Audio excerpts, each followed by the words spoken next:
અરે ઓછું નાક પણ અસલી નાક. MDH કાશ્મીરી લાલ મરચાની પાવડર. સમાચાર સુરતથી મળી રહ્યા છે. અરેઠના તડકેશ્વરમાં નવનિર્મિત પાણીની ટાંકી ધરાશાય. તડકેશ્વર ગામે લાખોના ખર્ચે બનેલી ટાંકી ધરાશાય થઈ. 11 લાખ લીટરની ટાંકીમાં તપાસ માટે 9 લાખ લીટર પાણી ભરાયું. ટાંકીની ક્ષમતાની ચકાસણી દરમિયાન જ ઘટના બની. ટાંકી ધરાશાય થતા ઠેર ઠેર જળબંબાકારની સ્થિતિ. ઘટનામાં 3 જેટલા મજૂરોને પહોંચી ઈજા. નવનિર્મિત ટાંકી જમીનદોસ્ત થતા ભ્રષ્ટાચારના લાગ્યા છે આરોપ. તો 11 લાખ લીટર ક્ષમતાની આ પાણીની ટાંકી હતી કે જે ધરાશાયી થઈ ગઈ છે. આપ આ દ્રશ્યોમાં પણ જુઓ છો કે આ મસ્ત મોટી ટાંકી કે જેમાં 9 લાખ લીટર પાણી ભરાયું હતું અને અત્યારે આ ટાંકી ધરાશાયી થઈ હોવાની જાણકારી મળી રહી છે. અને ટાંકી ધરાશાયી થયા બાદ આસપાસનો જે વિસ્તાર છે એ પાણી થઈ ગયો હતો, જે દ્રશ્યોમાં પણ દેખાઈ રહ્યું છે. આ ઘટનામાં 3 મજૂરો ઘાયલ થયા હોવાની પણ અત્યારે વિગતો મળી રહી છે. સુરતના તડકેશ્વરના દ્રશ્યો છે કે જ્યાં પાણીની ટાંકી જમીનદોસ્ત થઈ છે અને જમીનદોસ્ત થયા બાદ 3 મજૂરો ઇજાગ્રસ્ત થયાની જાણકારી અત્યારે મળી રહી છે.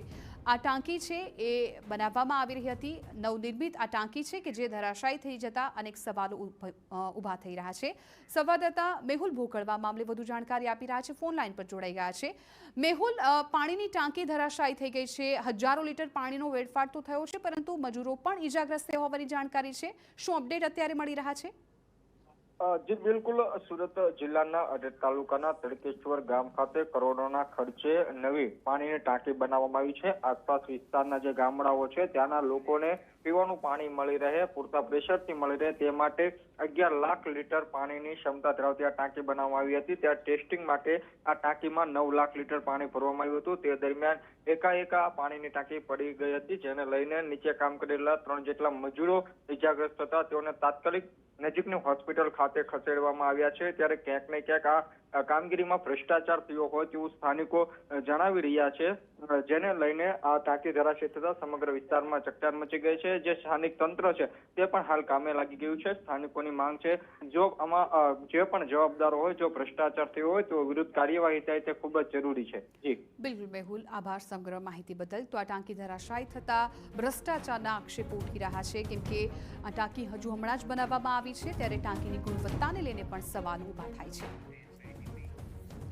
MDH ચણા મસાલા. હવે છોલા હોય કે ચોળા, સફેદ ચણા હોય કે કાળા ચણા, બધું મજેદાર બનશે. MDH